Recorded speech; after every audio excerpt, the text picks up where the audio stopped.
अस्सलाम वालेकुम दोस्तों, मैं हूं आपका एडवाइज़र आफ्ताब शकील। आज की वीडियो में मैं आपको बताऊंगा कि अगर आपकी फ़र्द गुम हो जाए तो किस तरीके से आप उस फ़र्द को कैंसिल करवा सकते हैं और किस तरीके से आप नई फ़र्द हासिल कर सकते हैं।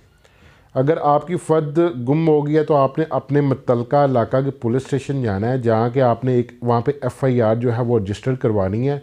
यानी एक सादा पेपर लेकर आप उस पर एप्लीकेशन लिखेंगे कि फ़लाँ इलाका में मैं फ़लाँ काम से जा रहा था जिसकी बना पर मेरे डॉक्यूमेंट्स गुम हो गए हैं। तो उसके अंदर ये फ़र्द थी, इसको अब मैं जो है वो महकमा माल से कैंसिल करवाना चाहता हूँ, तो लिहाजा इसको दर्ज करके मुझे रिपोर्ट दी जाए। वो रिपोर्ट आपको मिलेगी। वो रिपोर्ट लेकर आपने मुतल्लिका अपने अराज़ी रिकॉर्ड सेंटर यानी कंप्यूटर सेंटर जाना है। वहाँ पे जाके आपने उनको बताना है कि जी मेरी ये फ़र्द इस तरह से गुम हो गई थी, उसकी ये रिपोर्ट है। तो उन्होंने आपसे डिमांड करनी है एक बयान हल्फी की। किसी भी स्टाम्प फरोश के पास जाएं, उसको जाकर बताएं जी कि ये मैंने रिपोर्ट ले आया हूँ, मेरी फ़र्द गुम हो गई है, एक जो ना मेरा बयान हल्फी लिख दें।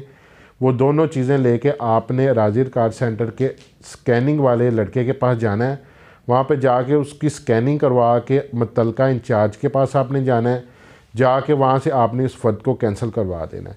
जब वो आपकी फ़र्द कैंसिल हो जाएगी तो उसके बाद जो है आप नई फ़र्द ले सकते हैं। आपका रकबा जो ब्लॉक था वो आपका रकबा रिलीज़ हो जाएगा और आप नई फ़र्द हासिल करके उसको अपने जिस भी मकसद के लिए इस्तेमाल करना चाहते हैं वो कर सकते हैं आप। इंशाल्लाह मिलते हैं अगली वीडियो में। अपना ख्याल रखिएगा। फ़ी अमान अल्लाह।